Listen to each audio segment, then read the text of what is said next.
Di sebuah desa kecil bernama Tanjung Lalang, tersembunyi di balik hutan lebat di pedalaman Sumatera Selatan, hiduplah sebuah keluarga kecil. Ayah bernama Pak Rian, ibu bernama Bu Wati, dan anak perempuan mereka yang berusia 10 tahun namanya Nisa. Mereka baru saja pindah dari kota mencari kehidupan yang tenang dan jauh dari keramaian. Namun mereka tak tahu tanah tempat mereka membangun rumah baru itu adalah wilayah yang lama ditinggalkan oleh penduduk desa. Di sanalah legenda lama tentang Wewe Gombel masih hidup dalam bisik-bisik warga yang tak berani mendekat. Wewe Gombel adalah makhluk perempuan menyeramkan dengan rambut panjang kusut, kuku panjang dan tajam serta mata yang merah. Ia menghuni rimba gelap Bukit Serunting dan mengincar anak-anak yang ia anggap diabaikan oleh orang tua mereka. Malam pertama di rumah baru itu berjalan damai. Tapi malam kedua, Nisa mulai mengeluh. "Bu, semalam ada nenek berdiri di jendela, rambutnya menutupi mukanya."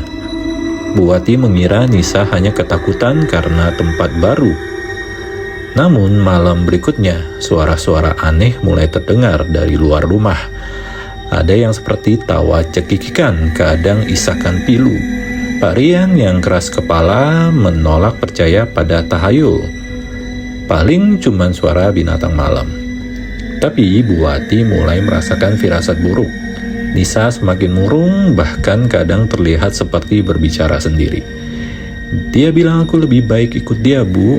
Dia janji ajak aku ke tempat yang penuh mainan." Malam keempat, rumah mereka seperti diselimuti hawa dingin. Lampu berkedip dan bau busuk seperti bangkai mulai tercium dari arah hutan. Tepat tengah malam, Nisa menghilang dari kamarnya. Jendela terbuka lebar dengan jejak tanah dan kuku panjang di ambang jendela. Pak Rian panik, berlari keluar membawa senter. Bu Wati menangis histeris. Mereka mencari ke seluruh penjuru desa hingga akhirnya salah satu warga tua menghampiri. "Kalian bodoh, kalian bangun rumah di tanah Wewe Gombel. Dia ambil anakmu karena dia pikir kalian tak menjaganya."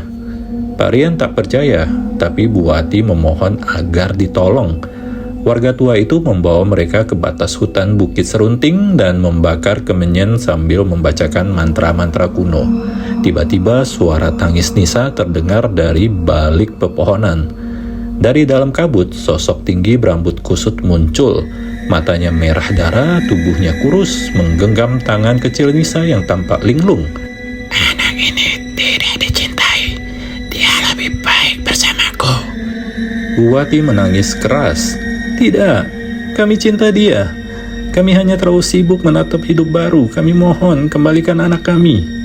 Wewe Gombel menatap tajam, kemudian setelah keheningan yang menyesakkan, ia melepaskan tangan Nisa dan menghilang ke dalam kabut. Sejak malam itu, keluarga Pak Rian pindah dari desa. Rumah mereka dibiarkan kosong ditelan rimba.